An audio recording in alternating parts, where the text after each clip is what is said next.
The rain lashed against the car's windshield as Jake steered his way up the winding hill. The dense forest surrounding him seemed alive, the trees groaning under the weight of the storm. In the distance, the silhouette of an ancient manor emerged, its towering spires piercing through the mist. Jake glanced at the faded map on the passenger seat. "This has to be it," he murmured to himself. His fingers gripped the steering wheel tighter, nerves kicking in. For years, he had heard tales about the old Blackthorn Manor, a place whispered about in hushed tones, said to be cursed. But to Jake, it was more than a ghost story. It was the key to a mystery his family had hidden for generations. The car came to a halt in front of the manor gates. Rusted iron bars twisted as if something had tried to break free from within. Jake pushed open the car door, the rain soaking him instantly. Inside the gates, the overgrown garden was a maze of dead vines and eerie statues. One, in particular, caught Jake's eye, a stone angel, its face obscured by cracks, holding a sword. The plaque beneath read, "To guard the truth." Dialogue. Creepy as hell, Jake muttered, stepping closer. "You shouldn't have come." A voice, faint yet distinct, seemed to echo from the statue. Jake spun around, heart pounding, but saw no one. Shaking it off as his imagination, he made his way to the manor's front door, which loomed tall and foreboding. The wood was darkened with age, and the lion-shaped knocker stared back at him. The manor's secrets. Stepping inside, the air was heavy, carrying the scent of mildew and something metallic.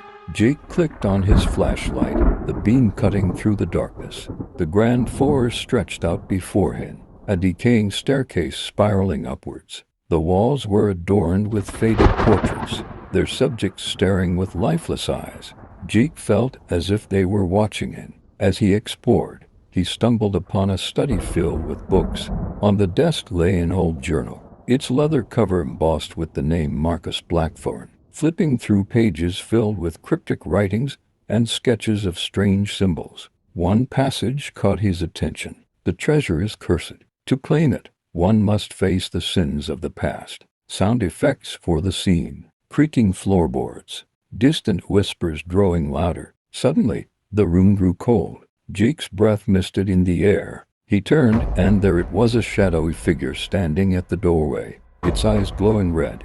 "Dialogue. Who's there?" Jake demanded, his voice trembling. The figure didn't respond, but slowly raised a hand, pointing to the journal in Jake's grip. The lights flickered, and when Jake blinked, the figure was gone. The truth unveiled. Jake ventured deeper into the manor, following clues from the journal. Each room seemed to hold a piece of the puzzle and a fragment of his family's dark history. He discovered letters revealing that his ancestors had stolen something precious from the Blackthorn family, sparking a curse that haunted anyone who dared step foot in the manor. As the night progressed, the supernatural activity intensified. Doors slammed shut on their own. Mirrors reflected things that weren't there. And then Jake found the hidden door in the cellar. Behind it lay a spiral staircase descending into darkness. At the bottom, a cavernous room held a pedestal with a chest atop it. Jake approached cautiously. The chest creaked open, revealing a golden locket. When he touched it, visions flooded his mind, scenes of betrayal, murder, and the anguish of the Blackthorn family. The whispers returned, now louder, accusing him. "You are one of them? You will pay for their sins." Jake dropped the locket, but it was too late. The shadows in the room coalesced into a monstrous form, its voice shaking the very ground. Dialogue for climax. "You cannot escape. The debt must be paid in blood." Jake screamed, the shadows closing in. He realized the curse wasn't just a story, it was a living nightmare, and he was at its center. The curse unfolds.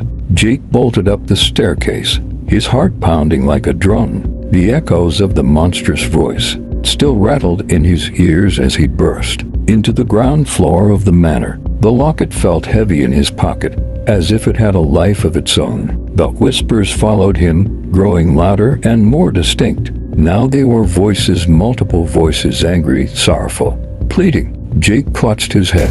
"Make it stop, please." he screamed. The voices answered in unison. Restore what was stolen or suffer eternal torment. Jake stumbled into the study and slammed the door shut. His flashlight flickered before going out completely. In the suffocating darkness, the journal on the desk began to glow faintly, its pages turning on their own. A single phrase burned itself into the paper. The truth lies beneath the angel's gaze. The angel's secret. The statue in the overgrown garden came back to Jake's mind. He didn't hesitate. Sprinting out of the manor, he plunged into the rain-drenched garden, his flashlight swinging wildly. There it was, the angel, its cracked face staring down at him.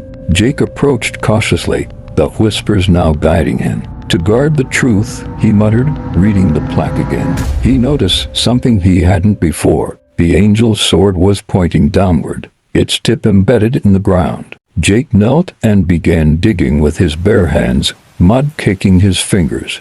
After several grueling minutes, his fingers struck something solid, an iron box. He yanked it free and pried it open, revealing a bundle of old documents and a blood-stained dagger. The documents told the full story. Jake's great-grandfather had murdered Marcus Blackthorne in cold blood and stolen a sacred artifact, an amulet believed to protect the Blackthorne family from evil. The dagger, still stained with Marcus's blood, was the weapon used in the act. As Jake pieced it all together, the ground beneath him began to tremble. The angel's head turned slowly to face him, its eyes glowing with an otherworldly light. Dialogue. You carry their guilt. Will you face their punishment? Jake fell backward, clutching the box. He realized the locket and the amulet must be connected. The only way to break the curse was to return the stolen amulet to its rightful place. Descent into darkness.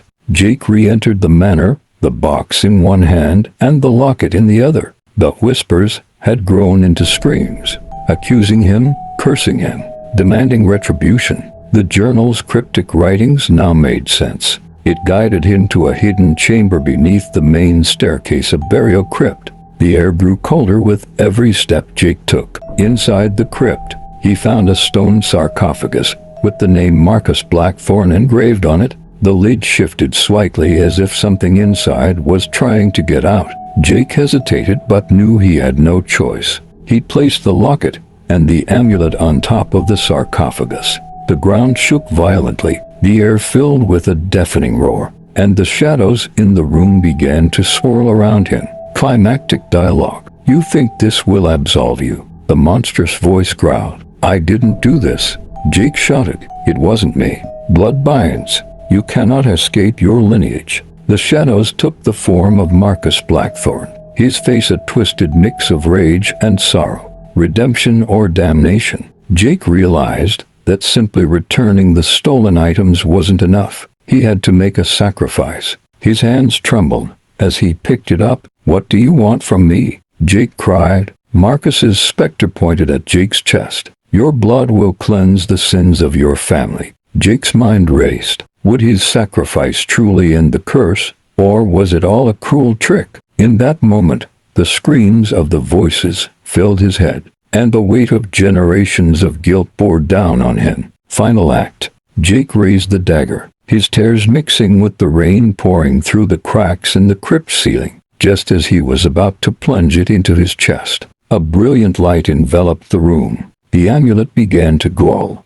and the locket shattered into dust. The debt is paid, Marcus whispered before vanishing. The shadows dissipated. Epilogue. A new dawn. Jake emerged from the manor at sunrise, battered but alive. The curse had been lifted, but the memories of that night would haunt him forever. As he drove away, he glanced in the rearview mirror. The angel statue stood tall, its face no longer cracked, as if watching over him. Jake whispered to himself, some truths are better left forgotten. The lingering shadows. As Jake's car disappeared down the winding road, a chilling breeze swept through the empty garden of Blackthorne Manor. Though the curse was lifted, a faint whisper lingered in the air, barely audible. Not all debts are paid in full. Jake arrived back at his small apartment just before dusk. The normalcy of the familiar surroundings did little to ease his nerves. He placed the iron box on the kitchen table,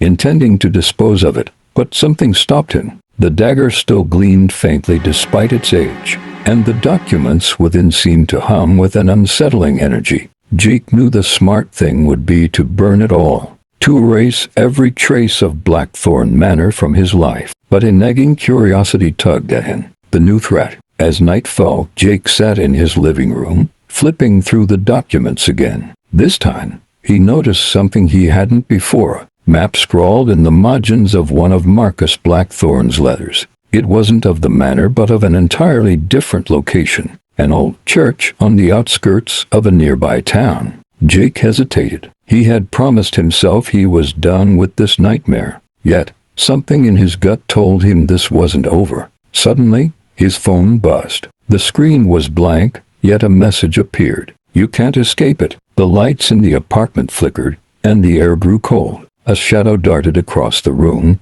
disappearing as quickly as it came. Jake's heart raced. "No. I ended this," he whispered, clutching the dagger. But deep down, he knew the truth. The curse wasn't confined to Blackthorn Manor, the forgotten church. The next morning, Jake followed the map to the abandoned church. Its spire jutted into the gray sky like a warning.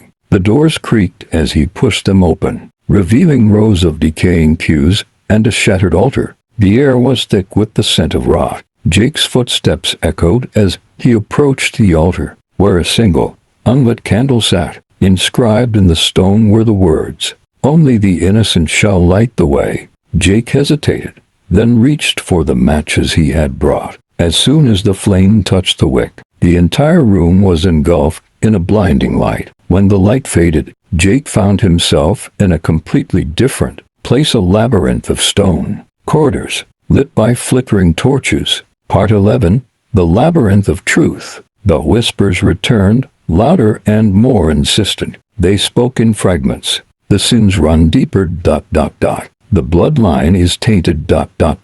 You cannot escape your destiny." Jake wandered the corridors, the dagger in hand. Strange symbols etched into the walls seemed to shift and change as he passed them. Finally, he entered a vast chamber. In its center was a pedestal holding an ornate chalice, its surface encrusted with blackened rubies. Surrounding it were shadowy figures, their faces obscured. One of them stepped forward. "Dialogue. You carry the mark of the thief," the figure said in a hollow voice. "I didn't steal anything." Jake protested. "No, but you are his blood. The price must still be paid." The final trial.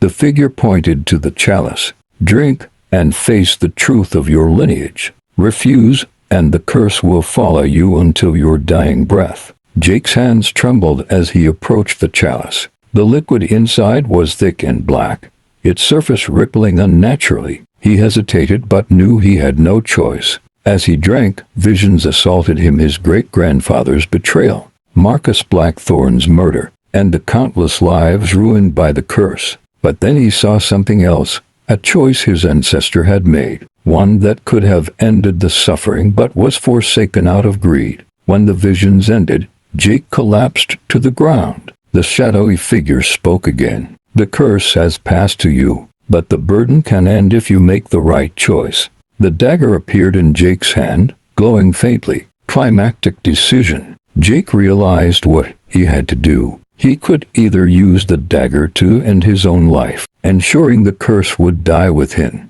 or destroy the chalice, risking the wrath of the spirits, breaking the cycle. Jake stood, holding the dagger over the chalice. The shadowy figures closed in, their voices rising in anger. "Choose wisely," they hissed. With a scream, Jake drove the dagger into the chalice. It shattered, releasing a burst of light that obliterated the shadows. The labyrinth crumbled around him, and he was thrust back into the ruined church. The whispers were gone. The air was still. Epilogue, a new beginning. Months later, Jake stood before a small gravestone in a quiet cemetery. It bore the name Marcus Blackthorn and an epitaph that read, "Finally at peace." Jake placed the now-dull dagger on the grave. As he turned to leave, he felt a warmth on his shoulder, as if someone unseen was thanking him. For the first time in years, Jake smiled. The curse was broken, and the Blackthorn legacy was finally laid to rest. Shadows that linger.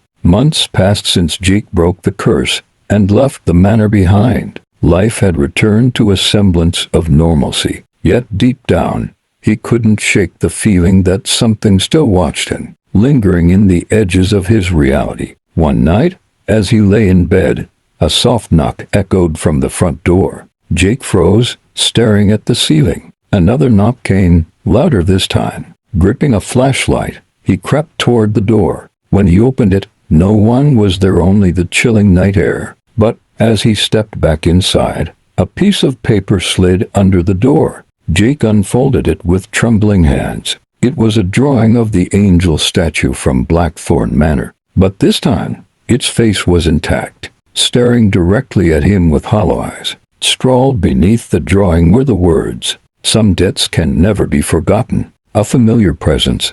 Jake began noticing small, inexplicable changes in his surroundings. Items moved on their own, whispers returned faintly in moments of silence, and shadows in his peripheral vision seemed to stretch unnaturally long. One evening, as he was unpacking groceries, the lights flickered. He turned toward the living room and froze. The angel statue from the manor now stood in the corner of the room. "No, this isn't real," he muttered, backing away. The statue's cracked face twisted into a smile, its stone mouth whispering, "The cycle is never truly broken." Desperate search. Jake realized the curse wasn't entirely gone, it had changed, attaching itself to him in a new form. Desperate, he sought out the origins of the Blackthorn family and their connection to the supernatural. His research led him to an ancient society known as the Keepers of the Veil, a group devoted to guarding sacred artifacts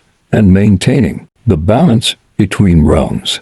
Jake discovered they had once worked with the Blackthorns to contain a dark force that fed on guilt and bloodlines. One name stood out in his search: Eleanor Blackthorn, Marcus's wife. Rumors suggested she had survived the massacre and fled with secrets about the curse.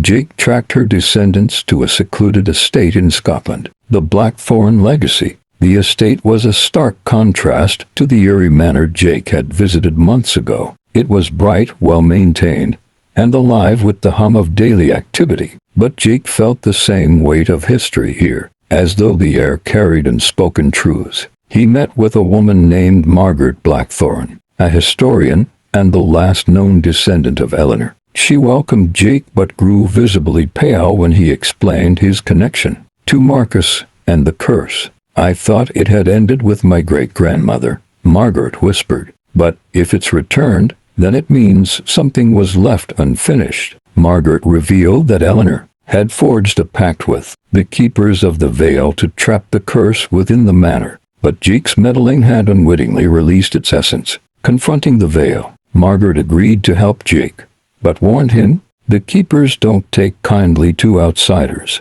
If they sense weakness, they might see you as a threat." Together, they traveled to a hidden monastery where the Keepers still practiced their ancient rituals. The monks greeted them with suspicion. Their leader, a gaunt man named Father Callan, questioning Jake's intentions. "You carry the mark of the cursed," Callan said, his piercing gaze fixed on Jake. "You've unleashed something we've spent centuries containing." Jake pleaded for their help, offering the dagger as proof of his intent to end the cycle. After hours of deliberation, the monks agreed to perform a ritual to sever Jake's connection to the curse. The final ritual. The ritual required Jake to face the very heart of the curse, a place known as the Void Beyond. In a dimly lit chamber, surrounded by chanting monks, Jake was submerged in a basin filled with blackened water. As the water covered his face, he was pulled into a nightmarish realm. The void was an endless expanse of shifting shadows